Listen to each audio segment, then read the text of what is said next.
Hola, ¿qué tal amigos? Muy buenas tardes. Bienvenidos una tarde más de jueves, esta vez iniciando categóricamente, como debe ser en el cabaret, el mes de febrero. Es hoy día nacional, el Día de la Constitución, 5 de febrero de 2026. Rapidísimo se fue el primer mes del año y estoy muy complacido de que me sintonice a través de todas nuestras plataformas, Facebook, YouTube, TikTok, Instagram y sobre todo la plataforma de X, antes Twitter. Mi nombre es Leonardo Álvarez. Hoy en el cabaret vamos a analizar, fíjese usted, coyuntura local, sobre todo nacional, pero voy a hacer énfasis en lo local. Ahora resulta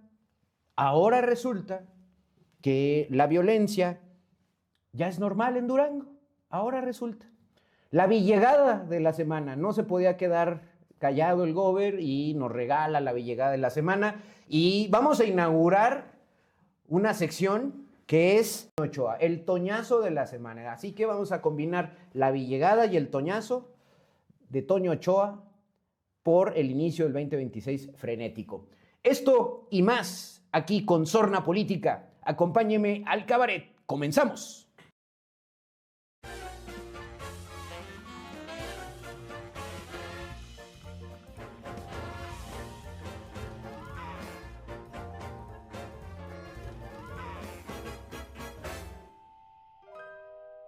Ya estamos de vuelta, queridos amigos. Qué bueno que nos sintoniza. Con mucho gusto para usted.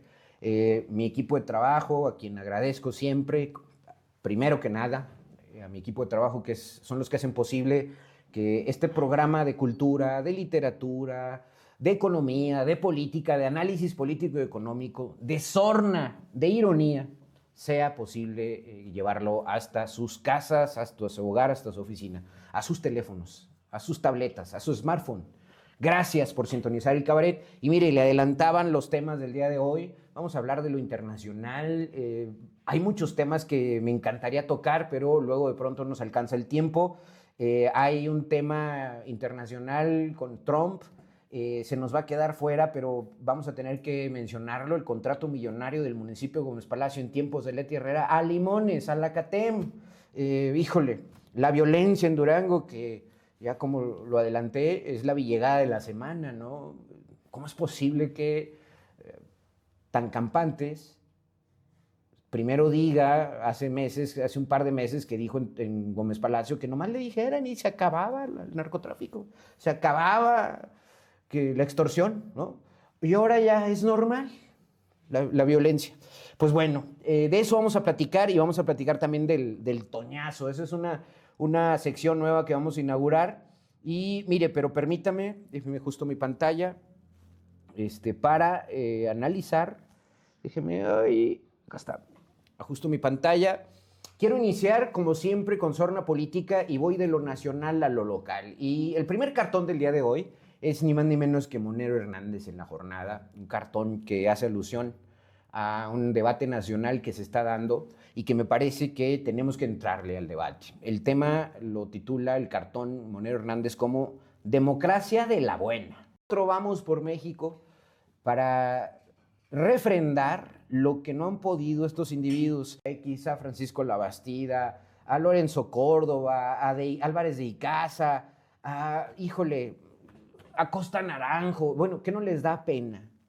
El cartón de Monero Hernández hace alusión, encabezado por Claudio X ahora, al nuevo Frente Amplio Democrático para luchar por la democracia en nuestro país. Queremos que haya alternancia, 2 puntos, que a veces ganemos nosotros y a veces pierdan ustedes. Esa es la concebida democracia. No podía ser más preciso este cartonazo de Monero Hernández.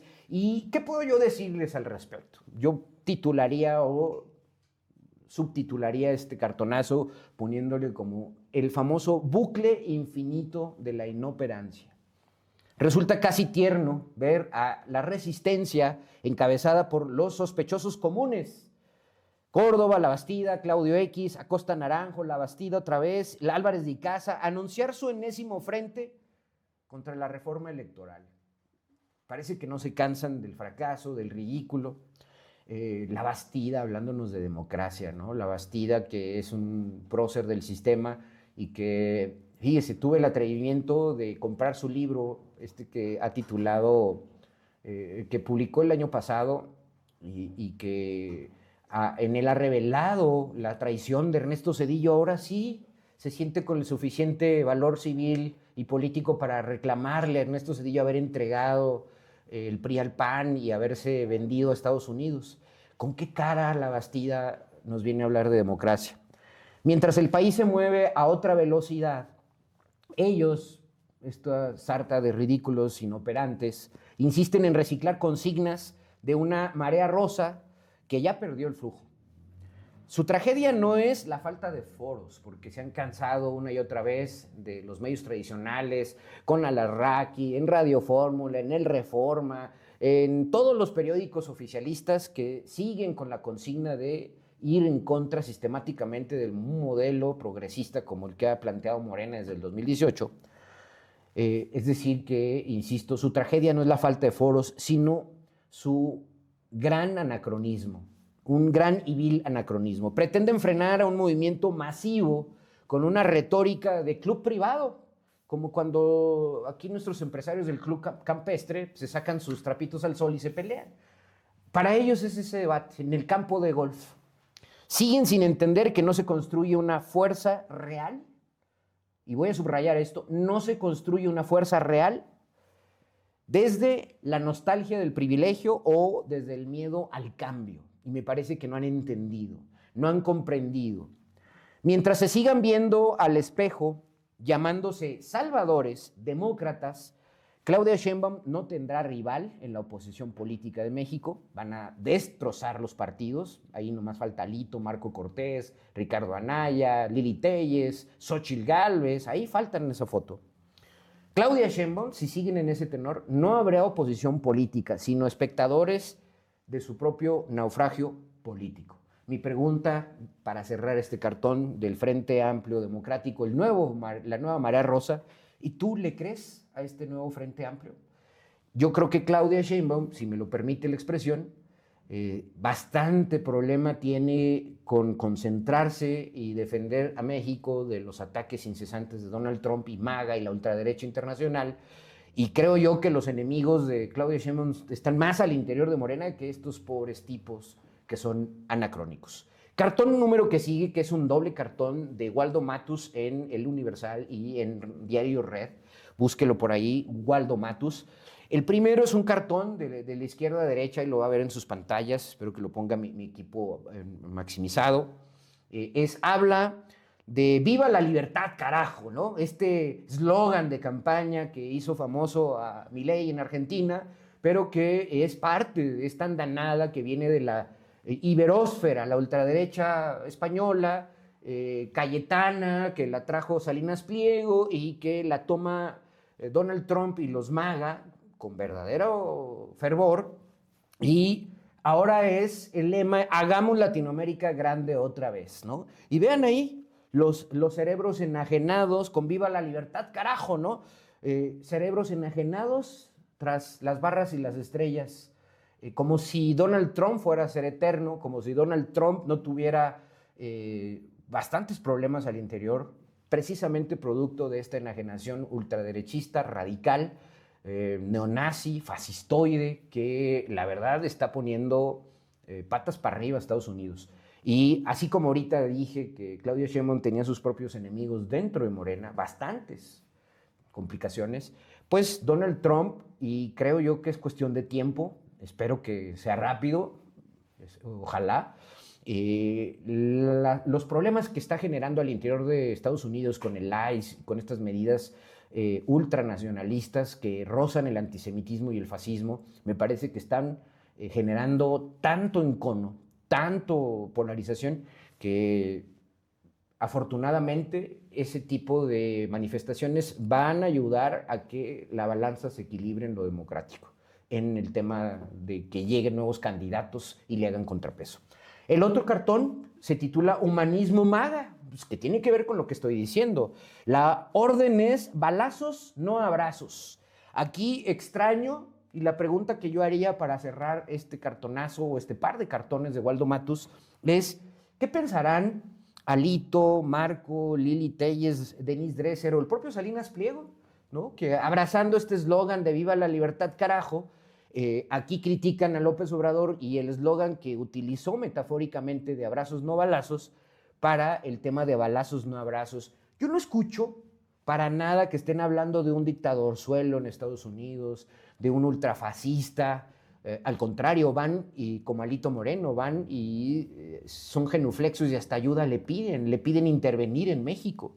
¿Qué piensan Alito, Marco, Lili, Dresser, Salinas Pliego sobre la victoria legendaria de Estados Unidos, que esa es la nueva afrenta que esta semana surgió porque se cumplen los 250 años, y este es el cartón que sigue, con esto cierro lo de Waldo Matus, se cumplen 250 años de que Estados Unidos se expandió al suroeste robándole, invadiendo México, y vean con qué grosería le sale a la presidenta, y quiero ponerlo muy claro, que afortunadamente tenemos un talante democrático, un gobierno que respalda a Claudia Sheinbaum masivamente y me parece que ha hecho su función y hay que respaldarla. Yo aquí me encantaría, ¿qué pensarán los priistas que incluso que se han apropiado de los colores de la bandera nacional en su partido para permitir y emitir cero críticas al ataque sistemático que desde Estados Unidos nos están haciendo? La gráfica que sigue o la lámina que sigue, que espero que la ponga mi equipo, es qué dice el gobierno de Estados Unidos respecto a la victoria legendaria.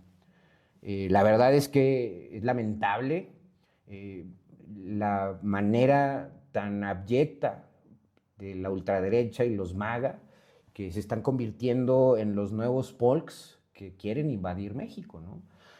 Trump califica de victoria legendaria. Voy a tomar una nota del Economista precisamente para explicar un poco esta situación. Trump califica como victoria legendaria la invasión de México de 1847 y Sheinbaum responde claramente, y yo esperaría que la oposición cerrara filas y no pidieran la invasión de México, ¿no? El presidente de Estados Unidos, Donald Trump, generó polémica al conmemorar la invasión estadounidense a México en 1847, nada más para que vean el talante de los que están gobernando ahorita Estados Unidos, el país más democrático del mundo, ¿no? Y la firma del Tratado de Guadalupe Hidalgo, en donde fue, además que fue una invasión abrupta, utilizando la potencia emergente militar que eran, porque de eso se están jactando hoy, que con eso comenzó la época imperialista y la expansión y el dominio de Estados Unidos. Eso es lo que están diciendo ellos, como una victoria legendaria, un episodio histórico que derivó, hay que decirlo claramente, en la pérdida de más del 55% del territorio mexicano.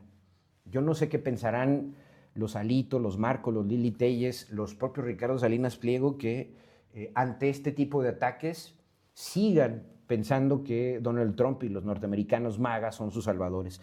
Las declaraciones, pues obviamente, provocaron una respuesta inmediata del gobierno de México, que rechazó la celebración del avance territorial de Estados Unidos hacia el suroeste, apropiándose, invadiendo nuestras tierras desde Texas, Nuevo México, California y la Alta California. Sheinbaum responde: no somos Santana. La presidenta Claudia Sheinbaum rechazó este martes las declaraciones de Trump y defendió la soberanía y la dignidad histórica de México. Textualmente dice: no somos Santana, hay que defender la soberanía. Afirmó la primera mandataria al ser cuestionada sobre el posicionamiento de la Casa Blanca en referencia al expresidente mexicano asociado históricamente con la derrota militar y la pérdida territorial del siglo XIX. Yo le recomiendo a usted, aprovecho, tome nota, porque hay varios historiadores que por ahí tienen algunos programas alusivos, no por esta situación particular de Trump, sino de tiempo atrás, alusión a las invasiones norteamericanas y a esta nueva tendencia de los norteamericanos de sentirse, a través de su doctrina manifiesta, los dueños del mundo, ¿no? Los policías del mundo. Le voy a recomendar que a partir de que analice usted el Tratado de Guadalupe Hidalgo, las condiciones en las que luchó Santana, la polarización que México tenía en esos momentos, porque no teníamos un gobierno estable, estábamos en guerra interna, no podíamos estar en peor situación, y obviamente liberales y conservadores estaba el pleito en México, y obviamente no respaldaron al gobierno que en aquel entonces apenas estaba conformando. Le tocó una parte. Esto viene desde que Guadalupe Victoria, duranguense, primer presidente de la República, comenzó a hacer leyes para tratar de poblar la zona norte de nuestro país, concretamente Texas, y los norteamericanos, aprovechándose de esa situación, con argucias se hicieron argumentaban que eran católicos y comenzaron a poblar esas regiones, que era parte de la tragedia mexicana, es que eran tierras inhóspitas y poco pobladas. ¿Qué historiador les recomiendo para analizar ese contexto de Santana, Guadalupe Hidalgo? La tristeza que hubo de muchos mexicanos que el gobierno o lo que es el ejército mexicano partía del centro de la República y no recibió apoyo ni siquiera en Occidente, ni en Nuevo León, ni en la Nueva Vizcaya, ni en la zona norte, porque no había capacidad militar, pero tampoco esas regiones se asumieron como dentro del país, del territorio mexicano. Y claro, las fuerzas militares que teníamos no eran suficientes. Les recomiendo a un historiador, Antonio Rubial García, búsquelo en internet, Antonio Rubial García, que él es experto en el tema de la colonia y el siglo XIX, XVIII, XIX. José Manuel Villalpando, búsquelo, José Manuel Villalpando. Alejandro Rosas, Villalpando y Alejandro Rosas tienen un libro conjunto que habla de los presidentes de México hasta Ernesto Zedillo, si no me equivoco. Alejandro Rosas, pues García Diego, hombre, García Diego, una institución, prócer del Colegio de México. Antropólogo, historiador, Leonardo López Luján, ¿sí? Para que lo estudie, sobre todo por el tema de antropología, de cómo nuestros territorios siempre han sido objeto del deseo de los norteamericanos. Al gran Miguel León Portilla, gran historiador, sobre todo de la época de los mexicas, hablaba náhuatl, pero tiene también una visión muy nacionalista del perfil como mexicano de defender de las invasiones norteamericanas a México. Ni qué decir de Matus Moctezuma, Pedro Salmerón, San Ginés, que es de los más actuales. Bueno, esta serie de historiadores se los recomiendo, búsquelos. Tienen trabajos muy serios, que no tienen nada que ver con envolverse en la bandera nacionalista, proteccionista, con discursos incluso doctrinarios, defender nuestro país, pero hombre, un poquito de razón para entender la lógica expansionista de un imperio como el de Estados Unidos y los problemas que hemos tenido como nación para erigirnos en una república federal. Pero bueno, dejo eso ahí. Celebro que tengamos una presidenta que con el talante, la moderación, el respeto, porque hay que tener en cuenta que estamos en medio de una negociación del tratado en donde estamos a expensas de que nos ponga aranceles, de que nos amenace con un transatlántico en las costas, etcétera, pues haciendo alusión del abuso de poder. No somos Santana y hay que defender la soberanía y hay que respaldar a la presidenta. Yo no sé qué piensa Alito Moreno, qué piensa Marco Cortés, Ricardo Anaya al respecto de esta situación. Y mire, entro de lo nacional, hoy ya me voy a concentrar en lo local, vamos a un tema particular, este es el cartón número 4, que hago una combinación y con esto colaboro y complemento la información de mi querido Alfonso Canomá. El primer cartón se llama Diagnóstico. Y ahí tiene usted del lado izquierdo el cartonazo de Canomá, Diagnóstico, nuestro estado hecho pedazos, trizas, por una generación de políticos que parece que no les importa hacer lo necesario, que se hunda Durango, y están logrando un saqueo sistemático de las arcas públicas enfrente de nuestras narices, y ese saqueo sistemático está hecho pedazos nuestro estado. Y ahí tienen ustedes la caricatura. Se estancó en la reversa, incapacidad en su manejo, y se le brinca la cadena, es decir, no sirven como conductores de los destinos de este estado, y lejos de enorgullecernos y de que estén usando información para tomar decisiones certeras, ecuánimes, asertivas, pues vemos ahí una gráfica que complementa este diagnóstico de Canomá, esta caricatura de Canomá, que habla del indicador trimestral de la actividad económica, del cual hablé la semana pasada, y le doy 3 datos, solo del año 2025, del primero al cuarto trimestre. El primer trimestre una caída del 0.7% negativo. El segundo trimestre menos 4.0% negativo. El tercer trimestre, menos 3.6% negativo. Los 9 meses consecutivos del 2025, menos 2.8% de caída, en promedio. ¿Y cuál es el sector más golpeado? El industrial. Ahorita que estoy hablando de las presiones que Donald Trump está imponiendo a nivel internacional por el comercio, los aranceles al acero, al aluminio, a las autopartes, a ciertos productos agropecuarios. Y usted tiene que el sector, las actividades secundarias, en promedio menos 9.1% caídas al tercer trimestre de 2025. Todo el año 2025 y los 2 trimestres de 2024 son recesivos para Durango. Entonces, ¿cuál es el diagnóstico? Todo el 2025 en recesión, y esa sí es una recesión gigante, ¿no? No como lo que pregona el gobernador actual del estado. Y el siguiente cartón, que tiene que ver con otro análisis y otro diagnóstico preciso, certero de mi querido Alfonso Canumá, a quien hago un homenaje muy sentido desde aquí, y lo titula Escasez. Y ahí tiene usted en su pantalla, le pido a mi equipo que lo traslade. Escasez lo titula. Y es igual este eslogan que trataron de erigir para presentarnos un tercer informe de desastre económico en Durango, y dice 2 bultos de grandeza y 1 de corazón. Y dice ahí, aquí se construye un gigante hecho pedazos, trizas. Ahí tiene usted a quienes dirigen el destino de Durango. ¿Y qué pongo del lado derecho? Pues una gráfica que desnuda, aprovechando que se construye un gigante, el sector de la construcción en Durango todo el año 2025. ¿Y qué le puedo decir?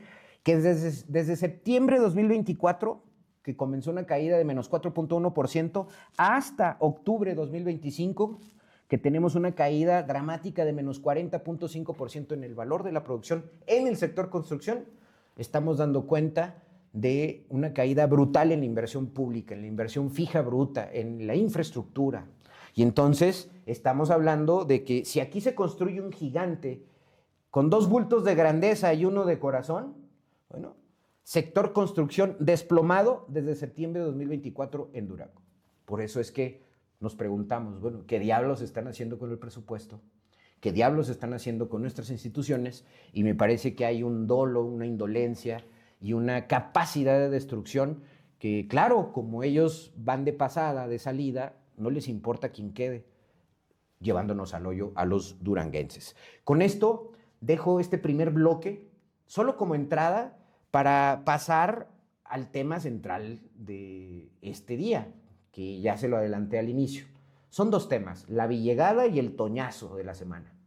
Vamos a un corte y regresamos. Crónica de un cinismo anunciado. Paren las prensas. El Olimpo priista desciende a tierras alacraneras para darnos cátedra de moral. ¡Qué conmovedora estampa! Por un lado, Alejandro Alito Moreno, ese fino estandarte de la nueva política, le hace con sarcasmo. Y por el otro, Esteban Villegas, nuestro pequeño cacique local que al mirarse al espejo jura ver un gigante estadista. Vienen a predicar unidad, claro. Qué fácil es pedir filas cerradas cuando se tiene el control absoluto de la nómina, el presupuesto y una prensa domesticada. Así cualquiera juega a ser líder. Pero el cinismo tiene patas cortas frente a la realidad. ¿Con qué cara defienden su gestión? Mientras ellos sonríen para la foto, Durango se desmorona con un desplome industrial de menos 13.6% a agosto 2025. ¡Felicidades! ¡Bravo!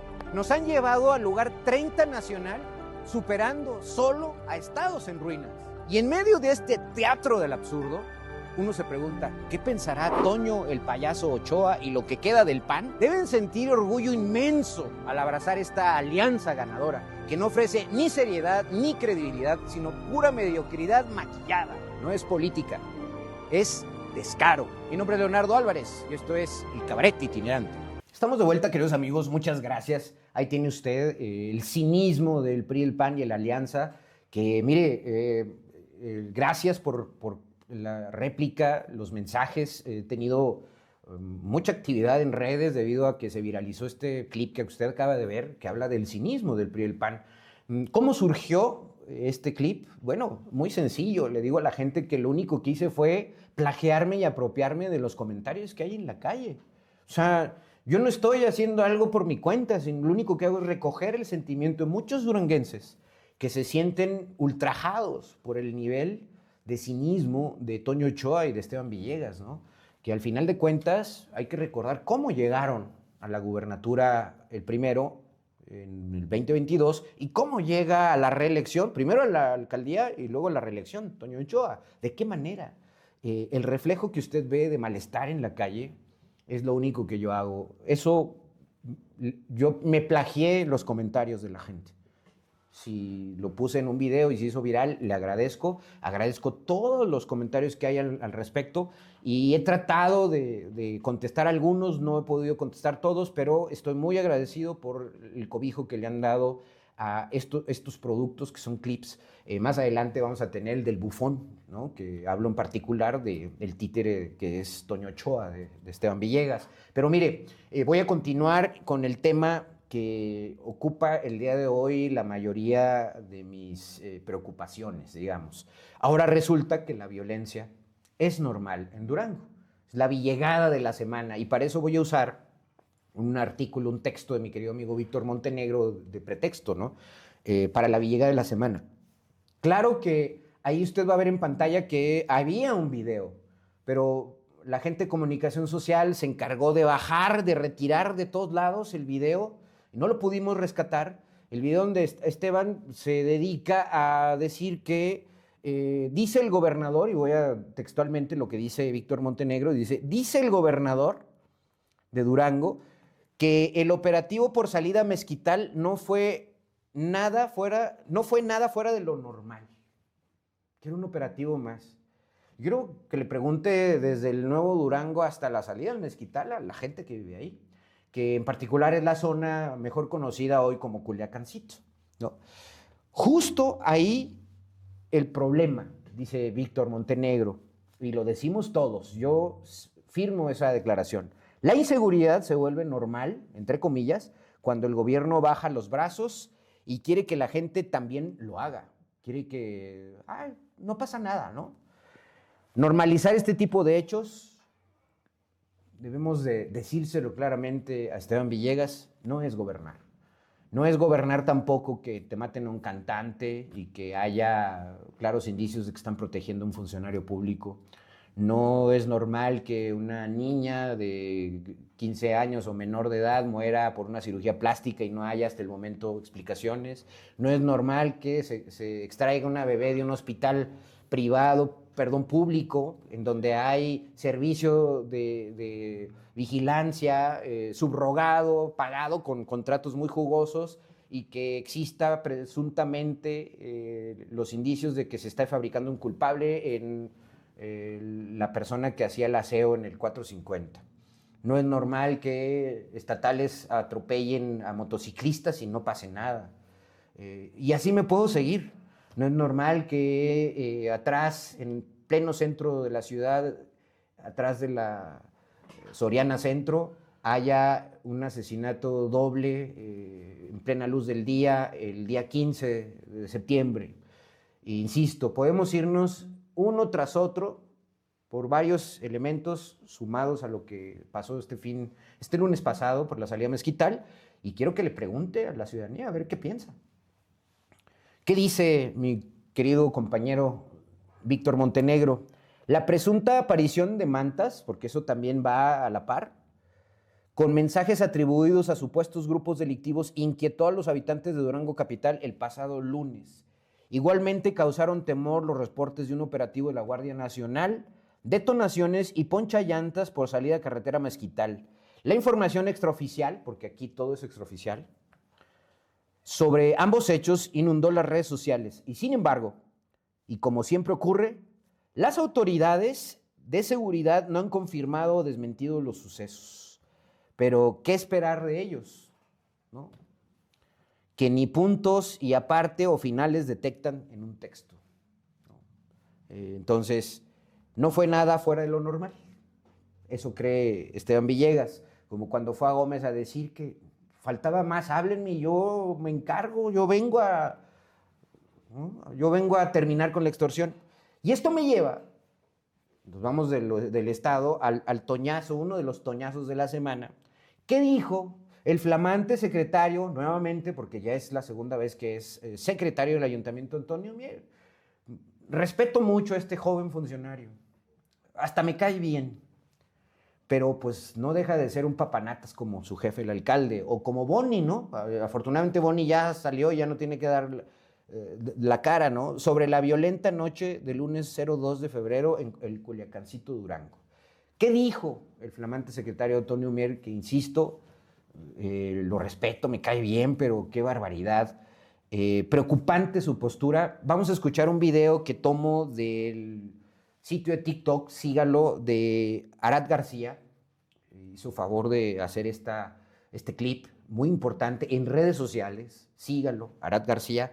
Y adelante con el clip para que escuche de viva voz a Toño Mier, el secretario, flamante secretario del ayuntamiento. La mañana de este martes, el nombrado secretario del ayuntamiento fue cuestionado por los hechos de inseguridad registrados la noche de ayer en la carretera al Mezquital. Su respuesta generó inquietud, al asegurar no tenía conocimiento de lo ocurrido. No tenemos conocimiento de lo que ocurrió en la carretera del Mezquital.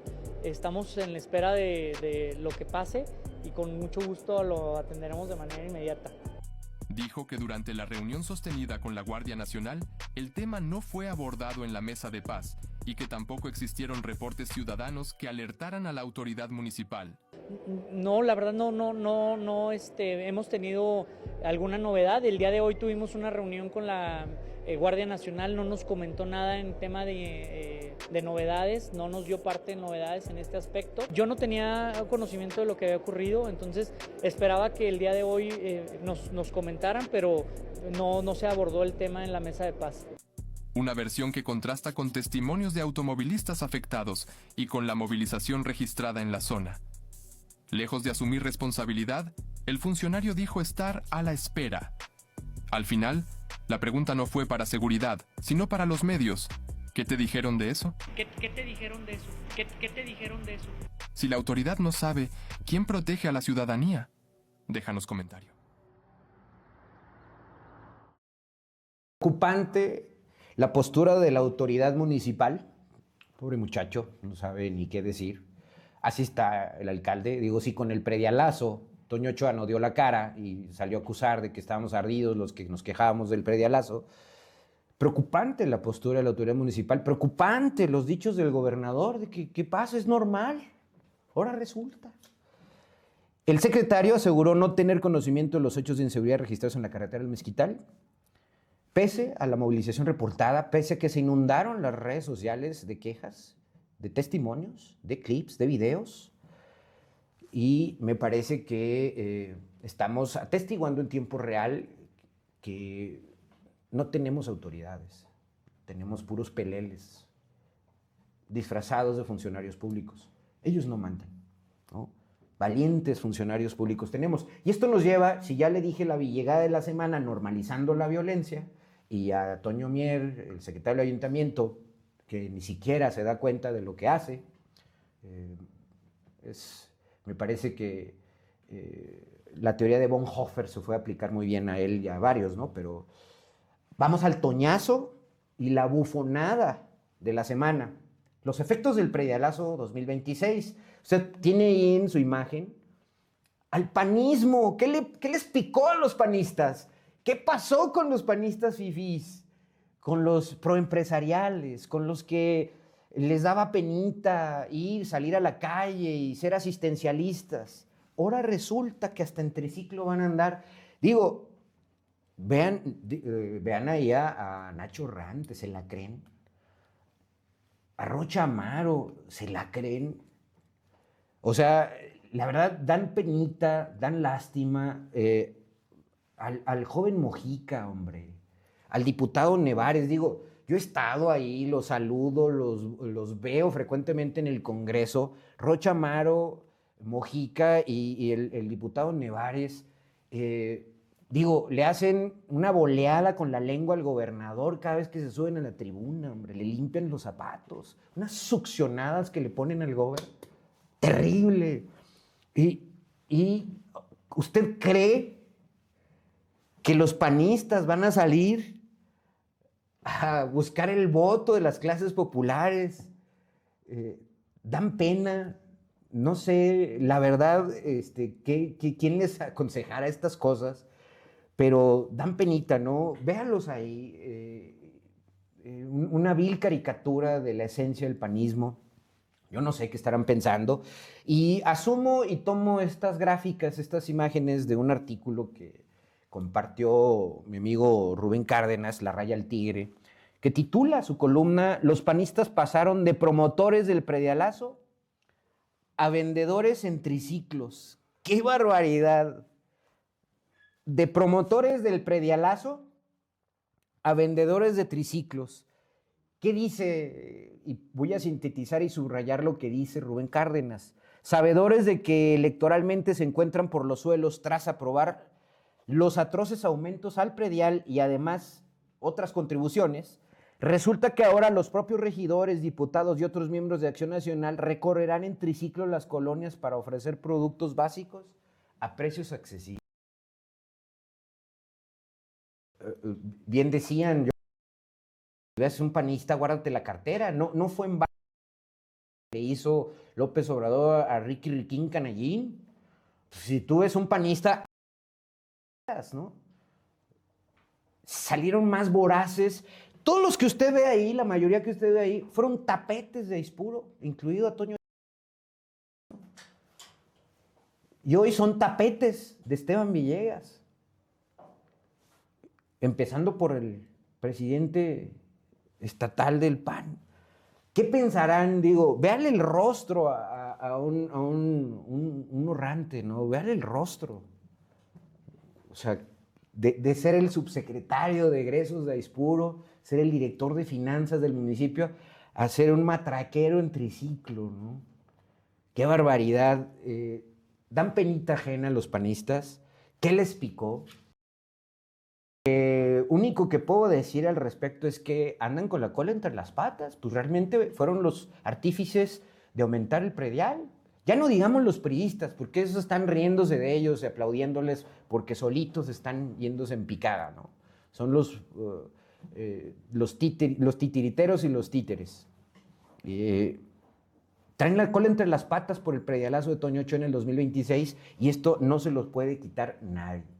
Y aquí voy a entrar a un tema que desde mi perspectiva esta semana escribí una columna para que la busquen en mi espacio El Cabaret en Facebook. Pronto haré alusión en un clip. La pregunta que nos debemos hacer todos los duranguenses, y esa es la gráfica que sigue, al respecto del comportamiento del PRI, del PAN, de esta nueva, de este toñazo, que ya no solo son villegadas, ahora son toñazos, bufonadas. ¿Quiénes chantajean a quién? Y para eso la semana pasada hablábamos muy fuerte sobre la postura que tomó el PRI y el PAN ante los reclamos de los incrementos abusivos en el predial. Recuerden que los que encabezan el movimiento en contra son unos amargadillos y están intentando chantajearnos. No vamos a ceder, eso dijo Toño Ochoa, y Esteban Villegas sale ahí a defenderlo. Acuérdense que dijo, yo sí me subo a lo político, si Toño no, Ochoa yo sí. Bueno, y el panismo, o lo que queda del panismo actual, pues ahí cerró filas con Toño Ochoa, ¿no? Él asumiendo que han querido chantajear. La pregunta es, ¿quién chantajea a quién? Y en ese contexto debo argumentar que escribí un artículo esta semana justamente hablando del saldo. Titulé mi artículo "Predial, costo político y oposición responsable. El saldo de Pancho Franco y Movimiento Ciudadano en Durango a partir de que hubo esta controversia y que Movimiento Ciudadano, a partir de que Pancho Franco tomó la decisión de desconocer, de aceptar que no se habían enterado de la ley de ingresos, es de sabios reconocer, y rompe ese pacto de silencio que no rompieron ningún otro partido. Y me parece que es justo hablar de ello. Entonces titulo "Predial, costo político y oposición responsable. El saldo de Pancho Franco y Movimiento Ciudadano en Durango.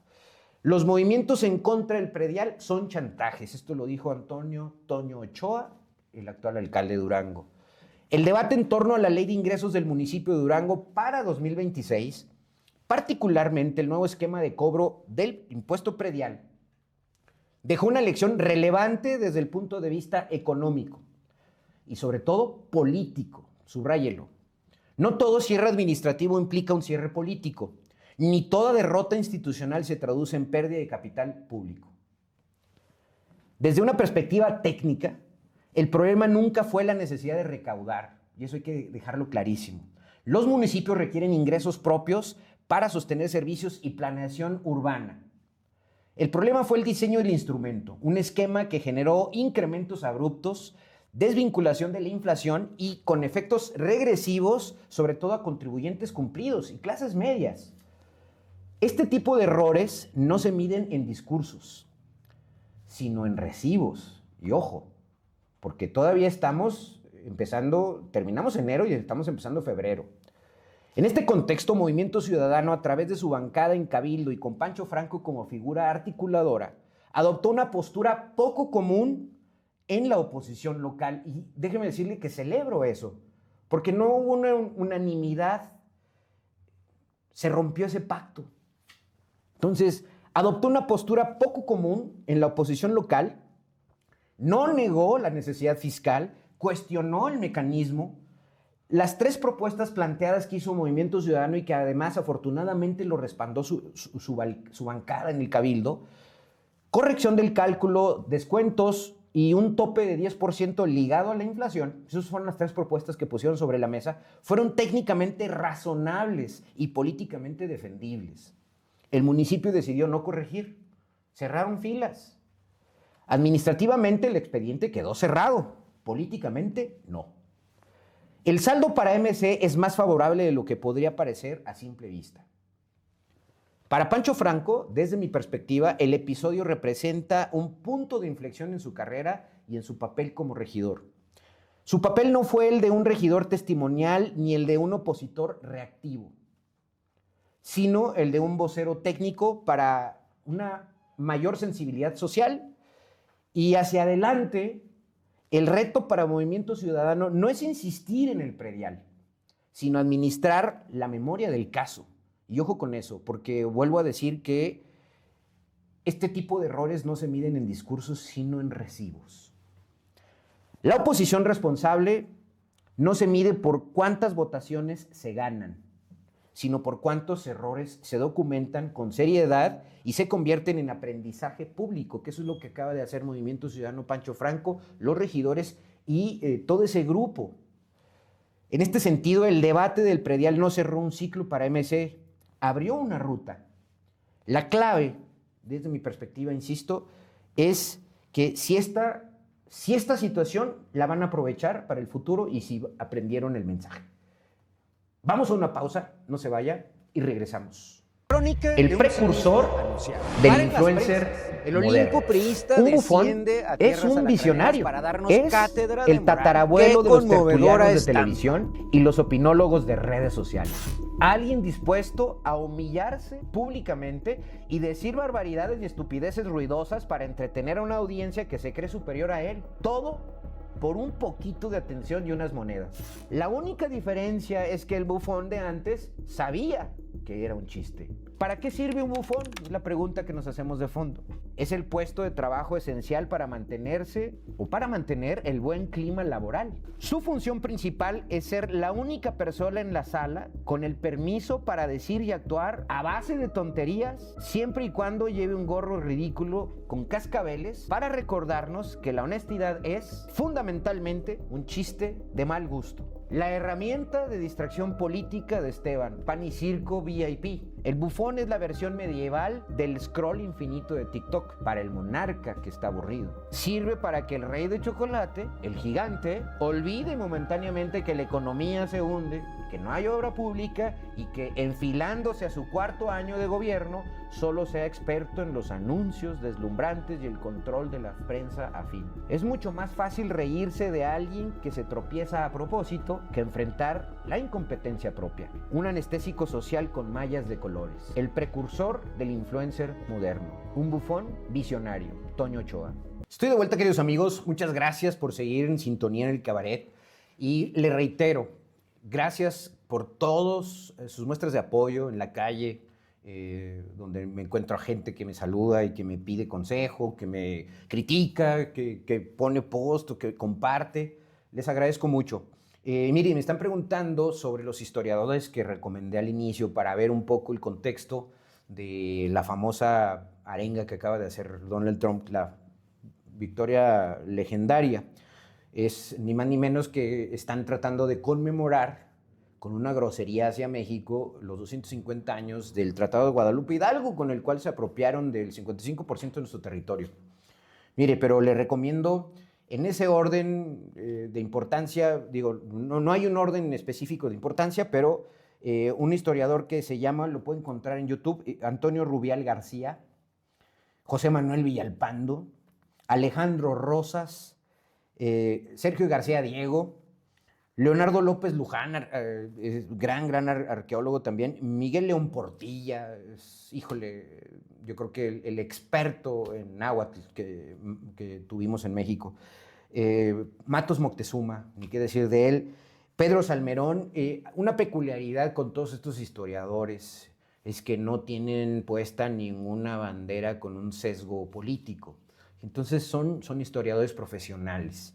Y le recomiendo mucho para que usted entienda el contexto grave en el cual éramos una nación en ciernes, dividida, sin una cohesión nacional que, híjole, déjeme decirle que en cualquier guerra que hemos tenido, nuestras guerras importantes que hemos tenido desde la independencia, reforma, revolución, el pleito entre liberales y conservadores dentro de México pues fue parte fundamental para que seamos una nación tan resquebrajada. Espero que entienda la oposición hoy que esta grosería de Trump no tiene por qué dividir al país. Al contrario, hay que cerrar filas. Y insisto, la presidenta Claudia Sheinbaum tiene bastantes situaciones externas por las cuales estar atenta. Aranceles, el tema de migración, el tema de geopolítico internacional, el asunto del narcotráfico, que, bueno, este es un asunto que se suma a una grosería más de Donald Trump, pero bueno, celebro que la presidenta haya contestado con categoría y con esa ecuanimidad con la cual está llevando a cabo las negociaciones, sobre todo por la revisión del TEMEC de este año, esto salga a puerto. Así como digo que Claudia Sheinbaum tiene sus principales demonios opositores dentro de Morena, pues yo creo que en Estados Unidos Donald Trump, desde mi perspectiva, tiene hecho un caos el país y se enfila hacia una elección en donde puede quedar dividido Estados Unidos. Pero bueno, dicho lo anterior, quiero terminar el programa el día de hoy con este tercer bloque al cual siempre le pongo un gesto técnico-económico, financiero. El martes pasado justamente estuve con Juan José Salas Mancinas en Sama Noticias hablando un poco del presupuesto público, el decreto de presupuesto de 2026, pero ahora para el Estado. Ya hablamos del predial, ya hablamos del predialazo, de la ley de ingresos del municipio, lesiva, agresiva, tres vertientes en donde nos van a sangrar más. A mí la que más me preocupa es el nivel de deuda que se perfila en el municipio de 230 millones, además del cambio en el tipo de cobro, que ya se ha hablado mucho. Pues en el Estado no cantan tan mal las rancheras.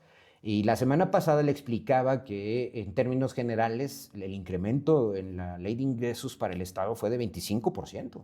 Quitándole inflación, 4 puntos, fue 21% real.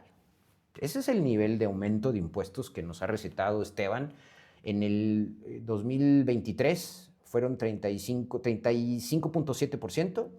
El año pasado, del 24 al 25, fueron casi 50%. Y hoy es un 21%. Ya expliqué más o menos a grandes rasgos dónde estaban los puntos clave en los impuestos, en los derechos y aprovechamientos. Pero hoy me quiero referir a la distribución del gasto, a la ley de egresos. Y pido pantalla a mi equipo. Usted la tiene ahí enfrente. Este es el desglose desde el 2022, de arriba abajo, hasta el 2026, que es la parte en color rosa, que ese es el año 2026, que es el proyecto o el decreto de presupuestos de egresos aprobado para este año. ¿Qué puedo decirle de estas cifras? Pues bueno, que el margen de maniobra para el presupuesto de Durango pues es muy poco. 83% de los recursos son federales, de los cuales las aportaciones federales etiquetadas a los municipios es casi un 18%. Los gastos de operación y gasto corriente y transferencias, pues también suman otro porcentaje que juntos llegan casi al 90%. Pero ¿qué puedo decirle puntualmente? El presupuesto sigue siendo inercial y requiere, como lo he dicho en los últimos 10 años, por lo menos, requiere de cambios drásticos y una reingeniería. Necesitamos gastar mejor. En 2024, el 86.1% estuvo comprometido en 3 rubros: transferencias, participaciones y servicios personales. Ahí entran los gastos de operación y la nómina. Pero fíjense usted nada más, 86%, es decir, que teníamos 14%, 13.9% de margen de maniobra para algunas cositas. Ahorita vemos de eso. En 2025, estos mismos rubros llegaron a 85.3% del presupuesto. No hay margen. Para 2026, el porcentaje en esos mismos rubros es de 84.1% y la deuda, que usted la puede ver en el marco en rojo que tengo ahí en la tercer columna de izquierda a derecha, tercer columna de izquierda a derecha, o de derecha a izquierda es la cuarta columna. Esa es la inversión pública. Lo que estoy marcando en el recuadro es la inversión pública. La deuda pública es 1.5 veces la inversión pública en el año 2026. Fíjense, de inversión pública para este año tenemos 2.320 millones que representan apenas el 4.5% del total del presupuesto. Si tenemos un escaso margen de 15%, pues fíjense, casi el 30%, que es ese 4.5% de ese margen, es para infraestructura física o inversión pública o capital fijo, como usted le quiera llamar. 2.320 millones. Pero fíjese de deuda, y la deuda es justamente de derecha a izquierda, es la segunda columna. Para este año es el 6.6%. Es decir, la deuda es 1.5 veces la inversión pública. Lo que significa es que no solamente tenemos muy poco margen de maniobra, sino por el nivel de deuda que tenemos, que arrastramos, que son 11,000 billones de pesos, la deuda, el pago de intereses es 1.5 veces más que la inversión pública. En los últimos 5 años, el promedio que yo le estoy mostrando en esta gráfica, que es del 2022 al 2026, estos últimos 5 años, la inversión pública promedio fue de apenas el 5% del presupuesto total del estado de Durango. Y la deuda pública promedio fue de 7.5%. Eso nada más para que se dé una idea que hemos ido pagando más deuda que inversión. Y el asunto es, si algo bueno podemos decir, algo muy pequeño, es que, de pagar de deuda pública que teníamos, por ejemplo, en el 2023 de 4.382 millones, luego en el 2026 la bajamos a 3.600 y luego ya en el 2025 a 3.327 y a finales de año se dio un abono a capital muy fuerte que la dejamos en 3.436. O sea, pero son 3.436 millones de deuda para financiar el gasto de este año 2026. Entonces, ojo con eso. Y usted puede ver que de servicios personales estamos en 35.9% del presupuesto. Las transferencias, como ya dije, esas las famosas ramo participable, ramo 28, tiene un poquito de mayor flexibilidad del gobierno este año, pero es un 31.7%. Luego vienen las participaciones, 16.5%, que están comprometidas. Insisto, muy poco margen de maniobra. Esa es una de las grandes tragedias que hemos venido arrastrando. Ahora bien, la siguiente gráfica, que para efectos de nuestro numeral es la número 11, es la clasificación por tipo de gasto. Y en sus pantallas va a haber unas gráficas de pastel muy, muy interesantes que sintetizan del 2021 hacia el 2026 cómo está distribuido por tipo de gasto nuestro gasto público en Durango. Y usted puede ver que en 2021 y 2022, pongamos que esos todavía son años que le corresponden a Ispuro, aunque ya el 2022 al final de año, a partir del 15 de septiembre, es Esteban Villegas, pero vamos a poner que son de Aispuro, terminan con, en el 2021, el 71% del gasto se iba para gasto corriente. Fíjense nada más, Durango para el 2026 va a ejercer 51,551 millones de pesos. En el 2021 ejercía 36,000 millones y 71% se iba a gasto corriente. En el 2022, Durango ejerció una cantidad de 41,000 millones, poco más, y 68% era para gasto corriente. En el 2023, les puedo dar el dato, 42,000 millones, 41,000. En el 2024, 42,630 millones, y para 2024 tenemos el 74% de gasto corriente. O sea, poco margen de maniobra y la mayoría del presupuesto en la nómina y los gastos de operación. Para 2025, el presupuesto ejercido total de Durango fue de 47,757 millones. 47,000 millones. 77% del gasto en nómina y gastos de operación. Para 2026, lo que está presupuestado, que es la gráfica de pastel que está en su extrema derecha, es el 78% de la friolera de 51,551 millones de pesos. Eso es lo que se está gastando en gastos de operación. ¿Qué puedo comentarle al respecto para sintetizar esta gráfica?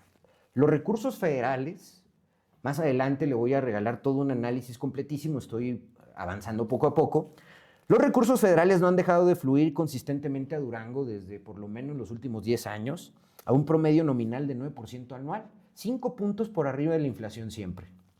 Sin embargo, derivado de los déficits presupuestales del gobierno anterior que heredaron de Aispuro la actual administración, el gobierno de Esteban Villegas tuvo que aumentar la recaudación propia. Durante el presente año 2026, los ingresos propios aumentaron 25%, quitándole los 5 puntos de inflación, los 4 puntos de inflación, 21%. La composición actual del presupuesto es 83% federal y 17% estatal, y de ese 17%, 7%, ¿no?, es deuda. Entonces, el margen de maniobra por los costos de los intereses y el pago de intereses, pues es básicamente algo que se está comiendo el ejercicio del gasto en Durango. La pregunta clave que todos nosotros nos debemos hacer ¿es justo que del total del presupuesto del estado de Durango se gasten casi 8 de cada 10 pesos o 78% en gasto corriente? Cualquier contador, cualquier empresario, alguien con la mínima lógica incluso en el gasto de su hogar, haría un ajuste drástico a cómo se está gastando esa forma del presupuesto. El problema es que si un gobierno gasta el 78% de su presupuesto en gasto corriente, nos cobra muy caro por sus resultados, porque ya vimos que la economía está hecha un desastre, nuestras calles, nuestra infraestructura, pues nomás no se ve. Si tenemos altos niveles de deuda pública es para construir infraestructura. No la tenemos. No tenemos crecimiento económico, no tenemos atracción de empresas, hay cierre de comercio formal, los registros en el IMSS de trabajadores formales se desplomaron, tenemos casi 2 años, 1 año y medio en una recesión económica que no para. Entonces, la coalición de gobierno actual, PRI, PAN, PAN, PRI, se jacta de dar resultados que no llegan o no se ven. Y eso es parte de la crítica. Cierro con esta gráfica porque también es muy importante para mí y es el clasificador del gasto. Y ponga mucha atención porque es una tabla sintética que, insisto, más adelante le voy a regalar un análisis más completo, pero voy poco a poco avanzando en destripar este presupuesto. Esta es la clasificación administrativa del gasto público por los principales rubros del gobierno. Se puede ver en la tabla de izquierda a derecha. La clasificación administrativa primero es el Poder Ejecutivo, que para el 2026, de 51,551 millones, que es el gasto total de Durango, el Poder Ejecutivo va a gastar 23,182 millones para representar un 45% del total. Esa gráfica, esa tabla, la tengo enmarcada en un recuadro en rojo, es el año 2026, y le estoy hablando que el Poder Ejecutivo, todas las dependencias de la Ley Orgánica y la Administración Pública que están bajo el amparo del gobernador, todas las secretarías de Estado, va a gastar 23,182 millones para un 45% del total. Luego viene el Poder Legislativo, que va a gastar 592 millones. Es apenas el 1%. ¿Ve? Luego viene el Poder Judicial con 792 millones. Es un 2% del total.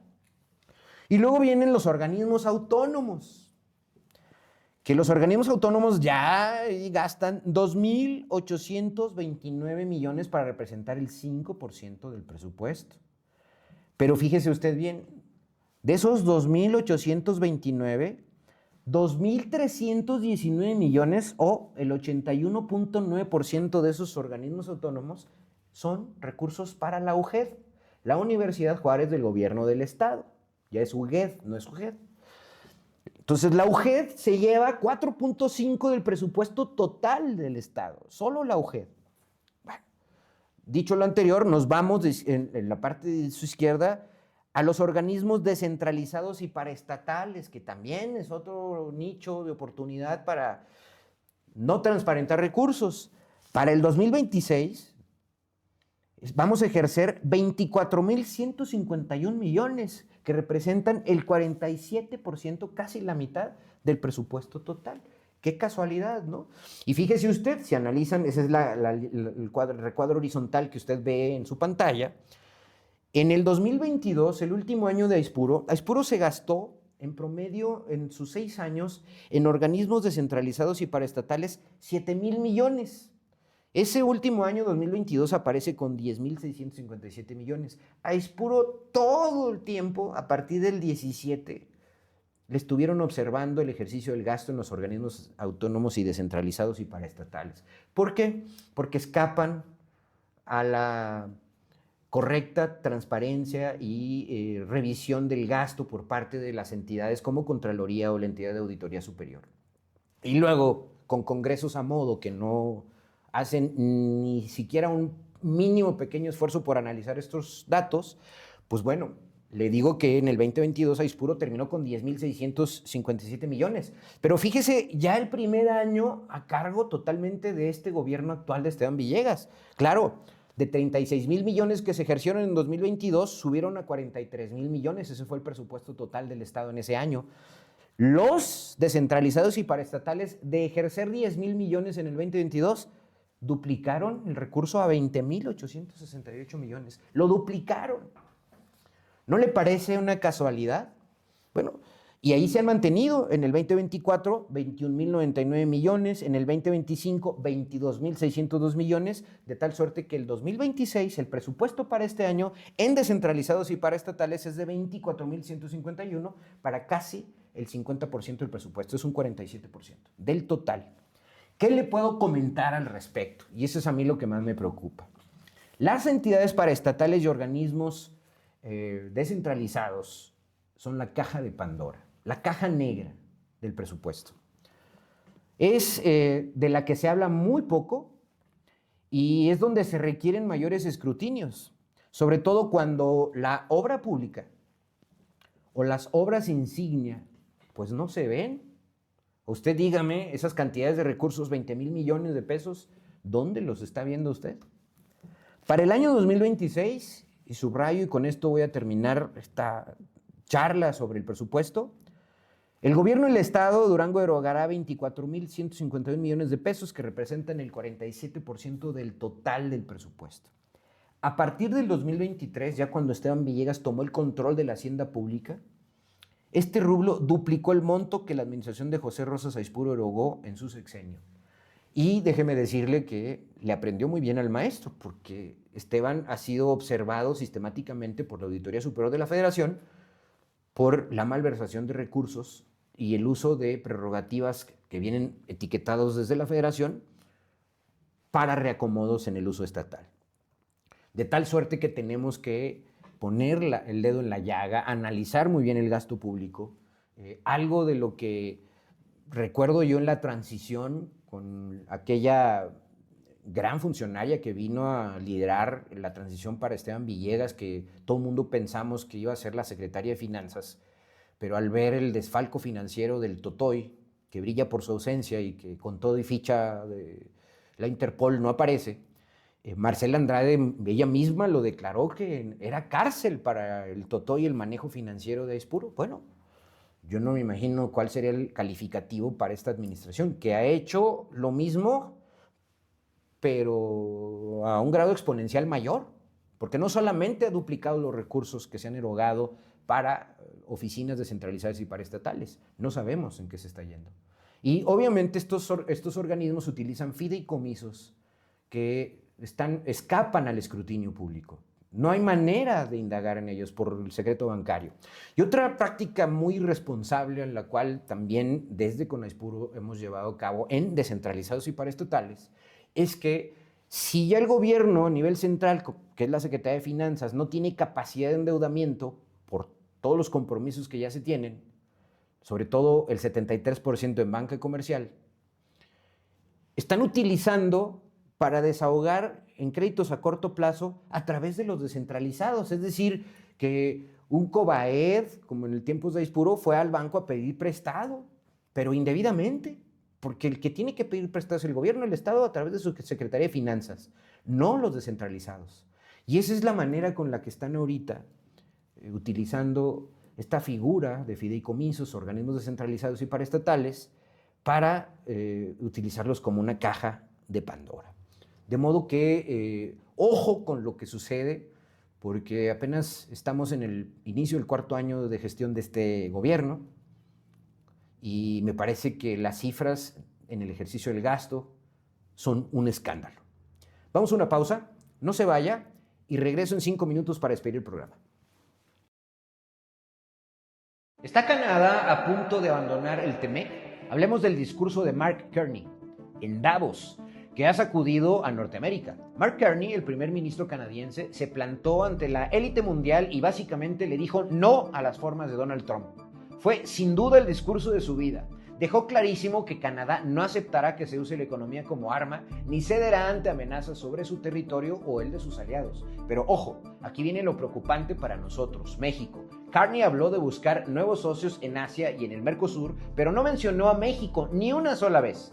Ese silencio grita más que 1000 palabras. Sugiere que Canadá está buscando una tercera vía, alejándose de la dependencia de Estados Unidos y tal vez dándole la espalda a la integración trilateral que conocemos. Su frase lapidaria fue: la nostalgia no es una estrategia. Canadá entiende que el viejo orden mundial se rompió. Ya no basta con ser vecino de Estados Unidos para estar seguro.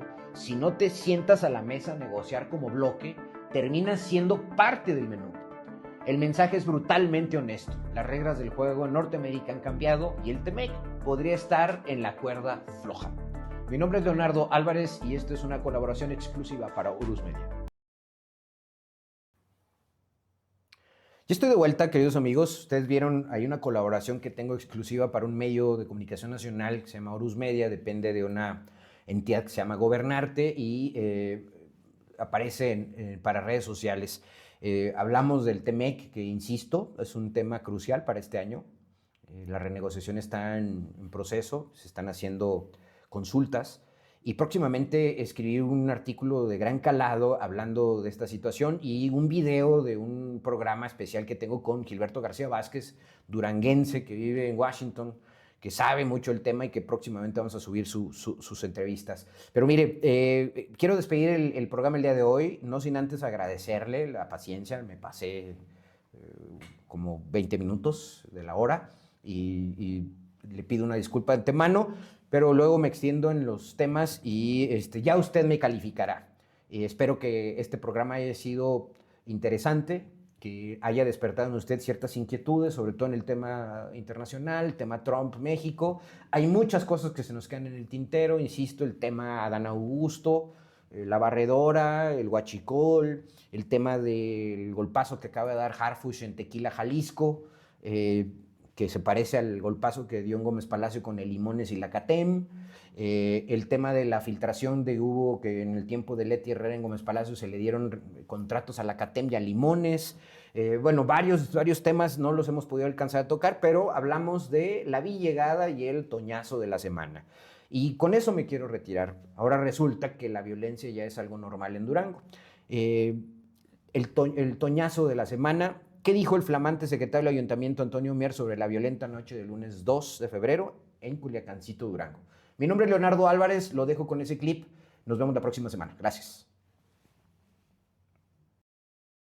La mañana de este martes, el nombrado secretario del ayuntamiento fue cuestionado por los hechos de inseguridad registrados la noche de ayer en la carretera al Mezquital. Su respuesta generó inquietud, al asegurar no tenía conocimiento de lo ocurrido. No tenemos conocimiento de lo que ocurrió en la carretera del Mezquital. Estamos en la espera de lo que pase y con mucho gusto lo atenderemos de manera inmediata. Dijo que durante la reunión sostenida con la Guardia Nacional, el tema no fue abordado en la mesa de paz y que tampoco existieron reportes ciudadanos que alertaran a la autoridad municipal.